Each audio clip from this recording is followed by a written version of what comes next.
ده مدخل الفيلا، شكله حلو بالنهار بس غالبا بالليل هتلاقيه ضلمه خالص. مفيش اي حاجه بتنور المكان ده غير عمود نور هنا وعمود نور هناك اهو. والاضاءه بتفرق قوي في شياكه المكان، فهقول لكم شويه حاجات بنعملها علشان نخلي الشكل بالليل احلى بكتير.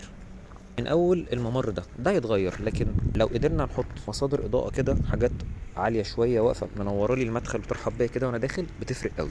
مفيش اي حاجه عندي هنا ممكن تنور، لكن نقدر نجيب نقط اضاءه من فوق من البلكونات اللي فوق دي، تديني نقطتين او ثلاثه للاضاءه، هيدوني شكل حلو وينوروا لي المنظر ده. الحجر ده صعب ان انا انور حاجه فيه، لكن اقدر اعمل اضاءه من هنا تنور لي على العالي كده، خط نور بسيط بس هيديني لقطه شيك جدا بالليل.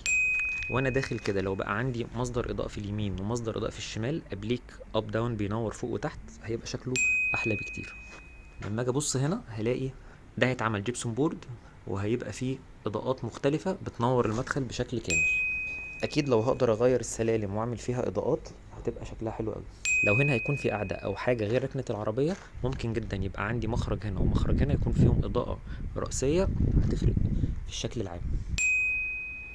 البلكونات بقى هيكون فيها اضاءات يمين وشمال كل باب بلكونه، هتنور الواجهه بشكل معقول وتديني اضاءه حلوه وانا واقف جوه البلكونه، لان انا ما عنديش سقف قريب اصلا ينور لي المكان ده. الاضاءات الارضيه في المكان اللي فيه الجنينه لازم نتاكد انها شغاله، وممكن نزود كمان وحدات زياده. الحديقه الخلفيه محتاجه اضاءات حائطيه، هتركب هنا وهنا وهنا، هتديني اضاءه شيك قوي، هتنور المكان وتخلي شكل البيت احلى بكتير. ونفس اللي قلناه قدام، هنقدر نجيب اضاءات هنا بس من فوق من سقف البلكونه علشان ما نبوظش الدنيا تحت. وبرضو البلكونات اللي على الواجهه الخلفيه هيكون فيها اضاءات في الحيطه، اباليك اب داون بتنور فوق وتحت، هتخلي الشكل العام كله واحد.